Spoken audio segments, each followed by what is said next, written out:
श्री स्वामी समर्थ. तुम्हा सर्वांचे स्वामी कृपा या चॅनलमध्ये स्वागत आहे. तर बुधवारी आलेली आहे कमला एकादशी. ही एकादशी साधी नाही, विशेष म्हणजे ही एकादशी पुरुषोत्तम मासात म्हणजेच अधिक मासात आलेली आहे. आणि या दिवशी जर श्रद्धेने गायला एक वस्तू खाऊ घातली तर कितीही अडकलेली कामे असोत, घरातली अडचणी असोत, पैशांची समस्या असो किंवा मनातील एखादी कठीण इच्छा असो, भगवान विष्णू आणि माता लक्ष्मीच्या कृपेने मार्ग मिळू लागतो असं आपल्या शास्त्रात सांगितलं आहे. अनेक लोक उपवास करतात, पूजा करतात, पण या दिवशी गायीची सेवा केल्यानं मिळणारं पुण्य खूप मोठं मानलं जातं. म्हणून आजचा हा व्हिडिओ शेवटपर्यंत नक्की ऐका, कारण ही माहिती तुम्हाला कुठेही सहज मिळणार नाही. तुमचा प्रत्येक दिवस हा सुखात, ऐश्वर्यात आणि निरोगी जावं, तसेच येणाऱ्या 24 तासात तुमची एखादी मोठी इच्छा पूर्ण हो अशी मी स्वामींच्या चरणी मनापासून प्रार्थना करते. अत्यंत पवित्र असा, विष्णूंना परमप्रिय असणारा पुरुषोत्तम मास म्हणजे अधिक मास सुरू आहे. म्हणतात ना, अतिथी देवो भव, तसाच अधिक मास म्हणजे आपल्या आध्यात्मिक प्रगतीसाठी ईश्वराने दिलेली एक सुवर्ण संधी आहे. या महिन्यात केलेल्या नामस्मरण, पूजा, दान, जप आणि सेवा याचं फळ अनेक पटीने वाढतं असं मानलं जातं. आणि याच अधिक मासाच्या शुक्ल पक्षात आलेली कमला एकादशी खूपच विशेष मानली जाते. ही एकादशी अत्यंत दुर्मिळ, अलौकिक आणि महत्त्वाची आहे. आपल्या सनातन धर्मातील पुराणात असं स्पष्ट सांगितलं आहे की अधिक मासात येणाऱ्या एकादशीचा व्रत श्रद्धेने केल्यानं मिळणारं पुण्य हे अनेक एकादशीपेक्षा कितीतरी पटीने अधिक असतं. संसारातील दुःख, अडचणी, आर्थिक ताण, मानसिक अस्वस्थता कमी करून भगवान विष्णूंची कृपा मिळवून देणारी ही पवित्र तिथी मानली जाते. म्हणूनच अनेक लोक या दिवशी आवर्जून उपवास करतात. काही लोक संपूर्ण दिवस नामस्मरण करतात, तर काही लोक दान धर्म पण करतात. एक गोष्ट खूप कमी लोकांना माहीत असते, ती म्हणजे या दिवशी गायीची सेवा करण्याचे विशेष महत्त्व आहे. गाय ही आपल्या धर्मात केवळ प्राणी मानली जात नाही, तर गायीमध्ये 33 कोटी देवी देवतांचा वास मानला जातो. म्हणूनच गायीला गोमाता म्हटलं जातं. कमला एकादशीच्या दिवशी जर श्रद्धेने गायीला एक विशेष नैवेद्य खाऊ घातला तर ही सेवा थेट भगवान विष्णूंपर्यंत पोहोचते असं मानलं जातं. विशेष म्हणजे ज्यांना उपवास करणं शक्य नाही, ज्यांना मोठी पूजा जमणार नाही, अशा लोकांनीही हा छोटासा उपवास श्रद्धेने केला तर त्याचं शुभफळ मिळतं असं सांगितलं जातं. अनेकांच्या जीवनात काही ना काही अडचणी चालू असतात. कोणाचं लग्न जमत नाही, कोणाच्या घरात सतत भांडणं होतात, कोणाच्या हातात पैसा टिकत नाही, काही लोकांना नोकरीत अडथळे येतात, काही जण मानसिक तणावात असतात, तर कित्येक वेळा खूप प्रयत्न करूनही काम पूर्ण होत नाही. अशा वेळी माणूस पूर्णपणे थकून जातो. पण अशा आपल्या शास्त्रात काही साधे आणि सात्विक उपाय सांगितलेले असतात. श्रद्धा आणि विश्वासाने केलेले हे उपाय मनाला आधार देतात आणि जीवनात सकारात्मक बदल घडवून आणतात. बुधवारी कमला एकादशीच्या दिवशी तुम्हाला एक विशेष वस्तू गायीला खाऊ घालायची आहे. हा उपाय सकाळपासून रात्रीपर्यंत तुम्ही कधीही करू शकता, पण तो उपाय पूर्ण श्रद्धेने आणि शांत मनाने करायचा आहे. फक्त घाईघाईत किंवा दिखाव्यासाठी करू नका. भगवान विष्णूंचं आणि माता लक्ष्मीचं स्मरण ठेवून हा उपाय केला तर त्याचं महत्त्व अधिक वाढतं. कमला एकादशी असल्यामुळे या दिवशी माता लक्ष्मीची पूजा करणं देखील शुभ मानलं जातं. कारण कमला हे माता लक्ष्मीचंच एक पवित्र नाव आहे. त्यामुळे या दिवशी भगवान विष्णूसोबत माता लक्ष्मीची कृपा मिळवण्यासाठी लोक विशेष पूजा करतात. विशेषतः अधिक मासात आलेली ही एकादशी असल्यामुळे तिचं महत्त्व अजून वाढलेलं आहे. बुधवारी सकाळी शक्य असेल तितक्या लवकर उठा, स्नान करून स्वच्छ कपडे परिधान करा, घरातील देवघर स्वच्छ करा, देवासमोर तुपाचा दिवा लावा. तुळशीसमोर दिवा लावला तरी खूप शुभ मानलं जातं. दिवसभरात वेळ मिळेल तसं ओम नमो भगवते वासुदेवाय नमः किंवा ओम नमो नारायणाय नमः या मंत्राचा जप करत राहा. घरात शांत आणि सात्विक वातावरण ठेवण्याचा प्रयत्न करा. या सर्व गोष्टींसोबत गायीला खाऊ घालायचा जो विशेष नैवेद्य आहे तो कसा करायचा, त्यात कोणती वस्तू लागते आणि तो गायीला नेमका कशा पद्धतीने खाऊ घालायचा हे आता आपण जाणूया. कमला एकादशीच्या दिवशी गायीला खाऊ घालायचा जो नैवेद्य आहे तो खूप साधा आहे, पण श्रद्धेने केला तर त्याचं महत्त्व खूप मोठं मानलं जातं. अनेक लोकांना वाटतं की मोठमोठ्या पूजा केल्याशिवाय देव प्रसन्न होत नाहीत, पण शास्त्रात भावना आणि श्रद्धेला सर्वात जास्त महत्त्व दिलं आहे. म्हणून हा उपाय करताना मन स्वच्छ आणि शांत असणं खूप गरजेचं आहे. सर्वप्रथम तुम्हाला देवघरात भगवान विष्णू, विठ्ठल, बालकृष्ण किंवा माता लक्ष्मीचा फोटो किंवा मूर्ती असेल तर त्यासमोर बसायचं आहे. काहीच नसेल तर हरकत नाही, फक्त मनापासून नामस्मरण करा, कारण देव भावना पाहतात. यानंतर एक स्वच्छ ताट घ्या, स्टीलचं किंवा तांब्याचं असलं तरी, तर त्या ताटामध्ये थोडी हळद घेऊन छोटंसं स्वस्तिक काढा. हे स्वस्तिक शुभ मानलं जातं.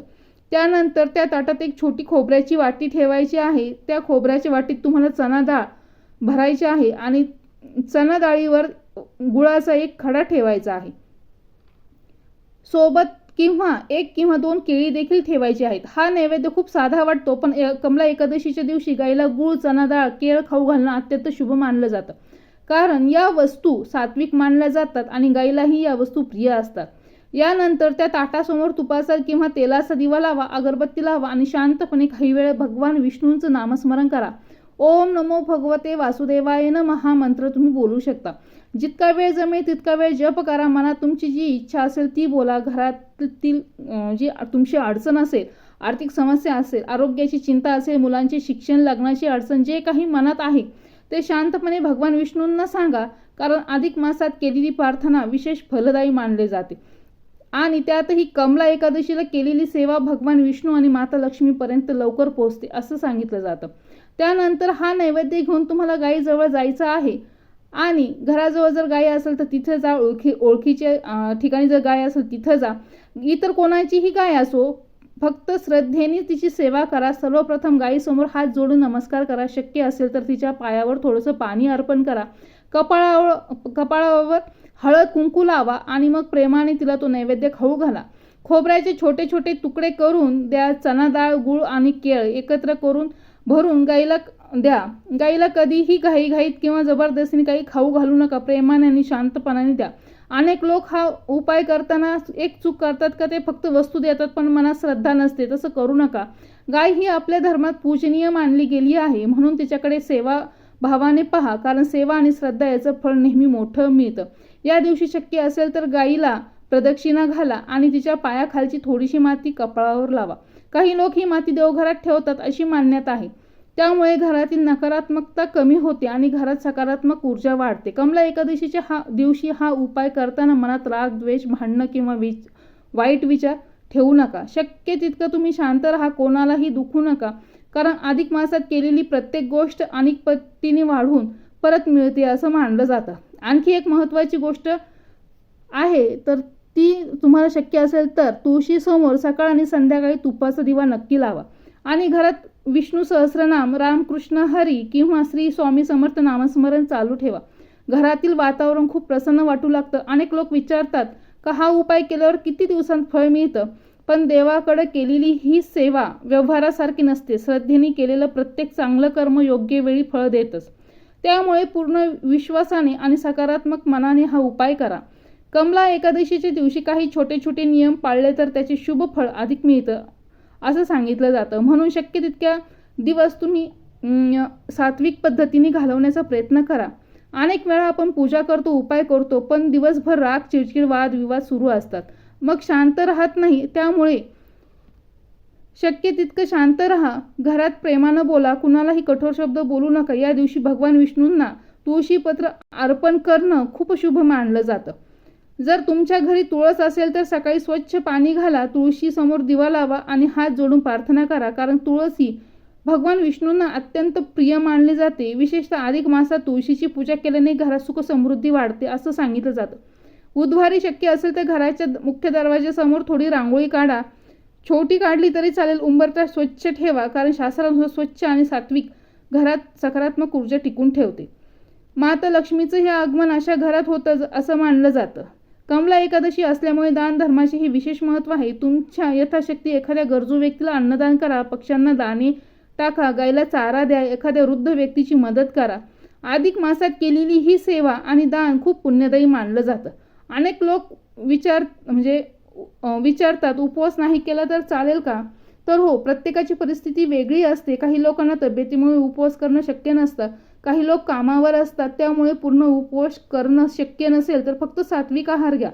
कांदा, लसूण, मांसाहार, जास्त तिखट मसालेदार पदार्थ टाळा. दिवसभरात शक्य तितकं नामस्मरण करा आणि एकादशीचा खरा अर्थ फक्त उपाशी राहणं नाही तर मन, विचार आणि आचरण शुद्ध ठेवणं हेही तितकंच महत्त्वाचं आहे.